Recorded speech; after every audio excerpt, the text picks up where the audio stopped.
This is Iceland. It's a huge island with a tiny population way out in the middle of the North Atlantic Ocean. Now, Iceland is already famous for its stunning landscape, its fishing, and its ancient geysers. It's also going through a remarkable renaissance at the moment. The United Nations just ranked Iceland as the #1 most developed country in the world. And a recent survey said that Icelanders were the happiest people on the planet. Iceland is also #1 on the Global Peace Index, whatever that is. Now this highly developed, happy, peaceful country is looking to add another fjordur í hatten. It wants to become the #1 destination for companies looking to outsource their green IT data centers. So what is it about Iceland that makes it the ideal place to host a data center? I'll give you a clue. I'm standing right on top of it.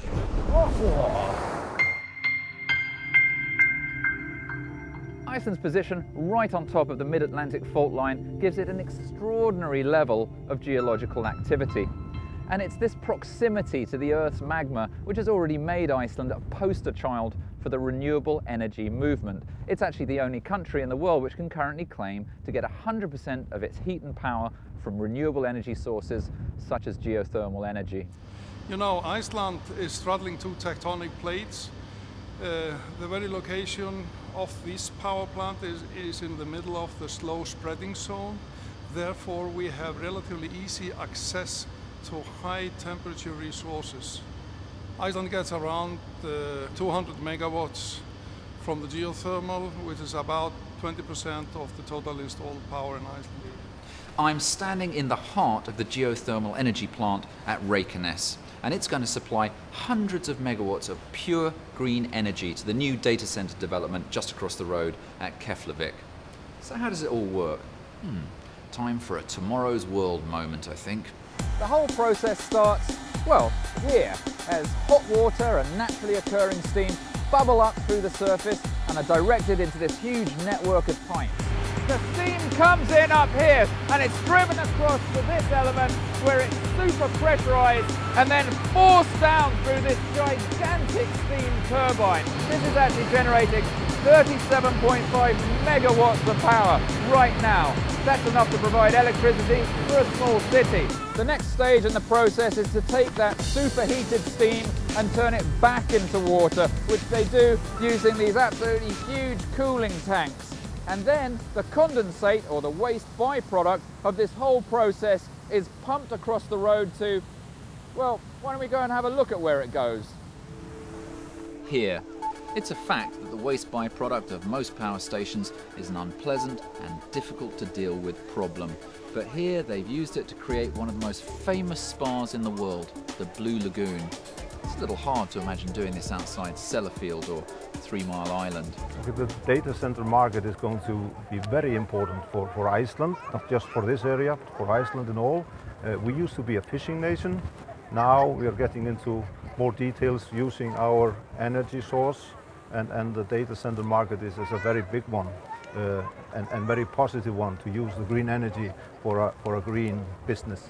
We believe that just with today's energy prices, our customers can be saving 20 to 50% on the operations of a data center. So we estimate that over a 10-year period, a customer that would be spending $200 million on operation of a data center in London or New York could be spending maybe $60 million here in Iceland. So there's a great contrast there over 10 years. It's pretty clear that for companies that want to go green and save some green at the same time, Iceland has tons of potential.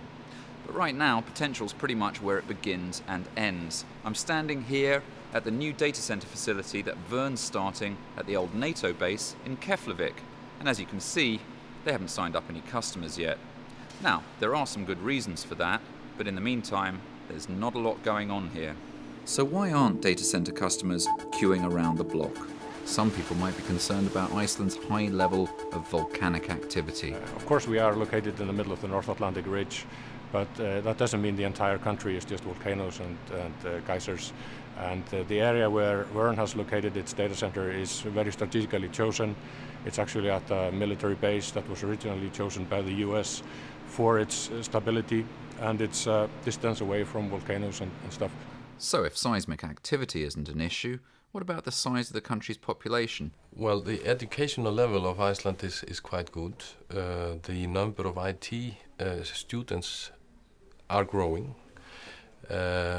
But in addition to that, we are a member of the Economic European Area, which allows us to have a free flow of people from Europe to Iceland, if needed. And currently there are some 20,000 foreign workers in Iceland. It's about 8% of the workforce. And almost the same applies for US people. So this is really not a difficulty for Iceland. A bigger issue is Iceland's connections to the rest of the world. Well, the reliability of one cable is certainly not enough, because it takes time to repair if that fails. Currently we have 2 cables from Iceland, and we are in the phase of implementing a new one to Europe as well. The current traffic going out of, telecom traffic going out of Iceland is about 4 to 5 gigabits per second today. By the new cable and the upgrade of the Fares cable, we'll be able to go up to, on the new cable, to 5.1 terabits. We needed 2 things in order to be fully up and running. One was the redundancy issue. We didn't have a submarine cable. And second was that we didn't have a full-scale international data center. Now both these preconditions are being met. We will have the submarine cable and the data center of Verne Global in 2009. And we just started our promotion campaign 2 months ago, and now the data centers are coming. This is Steve Saunders, and this has been another episode of Web Wide World, our whistle-stop tour around the globe, looking at how different countries and cultures use the internet. See you next time. You know what, if you get a shot from a different... Way! That was a... What a shame we didn't get that one.